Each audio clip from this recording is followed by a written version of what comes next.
Yes, it has been a long time since I put out a video.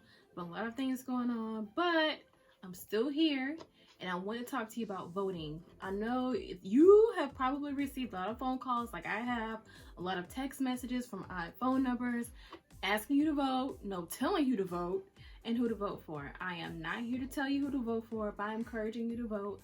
And if you're like me, you're a little bit confused as to what is what, and you want just straight facts on the candidates that are running for this November. You don't want to hear about opinions. The debate, the presidential debate was ridiculous. I don't want to talk about that either. All I want to talk about is just strictly facts and pretty much talk about the voter's guide. So, I'm not sure if you have received one of these, but I have. I was very grateful for it because it did tell me the information I need to know. So it is saying that the voting early in person would occur anywhere between October 15th through October 31st. However, if you have already requested for an absentee ballot, then you should have already received it by now. And this gives you the opportunity to either mail it in or to actually go to the local office and actually send it in. So either way, if you are going in person, you always, of course, because of the COVID-19 regulations, you do want to wear a mask, as what you should be doing anyway. You want to make sure you maintain social distance. They use hand sanitizer, and they recommend the voting in between October 15th to the 22nd, just to be able to make sure they can continue to practice social distancing and to keep the numbers down. The other thing would be to find your county's early voting sites by going to earlyvotenc.com. earlyvotenc.com. I also will put in the link description below, so this way you can find out exactly where to go to get that information. So like I was mentioning before, voting by mail absentee, which is pretty much what I did because my work schedule is kind of crazy and I don't like to be out in crowds where you have a whole bunch of people. So I'd rather maintain my social distance just by mailing in my vote. So they request that you do that right now. Go ahead and do that right now. If you received it, go ahead and finish your absentee ballot. And then also what you want to do is once you've requested your ballot and you completed your ballot, then you need to follow the ballot return instructions very carefully. Then of course they don't cover the postage, so you will need your own stamp. So just to let you know. And then of course you must have a witness to be able to sign the document. And then of course you'll see on the ballot, on the return envelope, where you'll have to do your signature, as well as the witness has to print and sign and put their address. So they recommend returning the ballot by October 15th just to avoid any delays. So if you decide that, hey, I'm perfectly fine with going to the office, then you can definitely go on November 3rd, which is the election day. And you can make sure that you, again, wear a mask, practice social distancing, use hand sanitizer. They prefer voting in the morning where it tends to be less crowded, and double check your polling place location. So we're just going to go over just a few pieces of information. Again, for more details, you can call the NC Voter Hotline at 888-687-8683. Or you can go online for more information at ncvote.com. Okay, so let's get right into it. I was so excited when I got the voter guide in the mail. So, it's actually a free pamphlet. This is the time to really take advantage of. It's free information. I had the hardest time trying to find out the candidates and to get all the information. So if you haven't received this in the mail, again, you can go to 888-OUR-VOTE. That is 888-OUR-VOTE.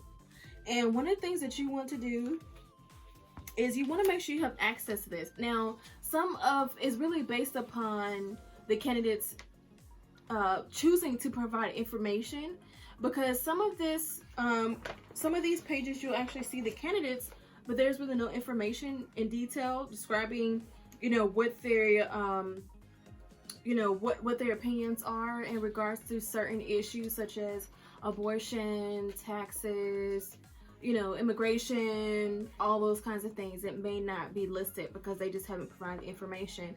But I will definitely give you several links in the description that will give you more information other than what I have here, which is absolutely fantastic. So in the NC Voter Guide, of course, they do break stuff down as far as knowing exactly what to do. Are you even registered? That's going to be the first question. And if you have any questions about this guide that I'm going to show you, you can also call 919-286-6000. But the first thing that they're going to do is go over the NC Supreme Court. They're going to go over the Chief Justice. They basically having it broken down into whether it be the Court of Appeals, whether it be the Senate, the governor, all those kinds of things. So it's basically a really lengthy document that goes over each candidate's endorsements, the website, their background information, of course their party, whether they be Constitution or Republican, Liberal, or Democrat. It's all here, so I'm not going to bore you with all the details. You can actually find out yourself because apparently somebody behind the camera is getting very sleepy. Okay, next page. But as you get older, you really begin to understand that this is so important. And I just wanted to put something out. Usually I like comedy. That's just me. I love comedy. Comedy inspiration. That's my channel. But this is just so important because I felt frustrated. I felt very frustrated because all I was getting was people's opinions, especially in the news. I don't have time for that. Just give me the facts. And then also too, I want to know, what is it that you're really not telling me? What about these specific bills that are being passed that we're really not talking about? That's the kind of conversation that I want to have with people. Okay, what are your really beliefs? What are your beliefs? I don't want to just vote for you just because you're a Democrat, or because you're a Republican, or because you're a female, or because you're a male, or because you're Caucasian, or because you're African American, and so forth. Like, that's not me. I want to know, what do you have to say if I ask you certain questions in regards to abortion, or how you decide to handle unemployment, things of that nature. So this is actually fantastic. And then one of the things too that I really absolutely love is how they also give you tips at the bottom, which is very, very helpful. And then, which is so completely awesome. So completely awesome. They break down who is in your district. Not only for the Senate, but then also the House of Representatives, which is so completely fantastic. They even give you a map to show you what district not only are you in, but what other areas that it covers as well. So this is absolutely fantastic. There's so much I really, really want to say, but it's just so much information here. Like, you just got to read it for yourself. I mean, this is so completely awesome. Like I said, it's some links that I'm going to give you in the description, which are also going to help to break down some information that may or may not be here. Even for students, you may not be exactly sure if you are able to vote, or even where you can vote. And this is absolutely awesome. You can go to ncvoter.org for information to help answer some of those questions that you have. And then what I remember was the brat off of Ricky Smiley Morning Show. She didn't even know that she could vote. So this is like so completely awesome when you can get information that's right here at your fingertips. And it may help you not only to make a difference in your own community, but you never know whose life you're impacting by educating them on you actually can vote. Because right here it says on page 13 of the Voter's Guide, fines, felonies, and your vote. You do not lose your right to vote if you have a traffic ticket, a mortgage default, or an outstanding civil fine, or if you are convicted of a misdemeanor. If you are convicted of a felony, you temporarily lose your right to vote, but you automatically get your voting rights back in North Carolina after you finish your full sentence, including probation or parole. It does not matter whether the felony conviction occurred in North Carolina or somewhere else. Once you complete a felony sentence, your citizen rights are automatically restored to you. No court document is needed to restore your right to vote. Just finish your sentence and register like any other citizen. Failure to pay restitution does not block your right to vote unless it is a reason for continued probation supervision. In North Carolina, you must finish probation before you register to vote. So this is so completely awesome, you guys. I just want you to check it out. I'm going to send you, again, a few links in the description so you can just read for yourself. Because, again, I'm not really one of those people who like to do too many vlogs and be like, blah, blah, blah, blah, blah, blah, especially if idiots. All right, make it stop. So, so I'm not going to bore you.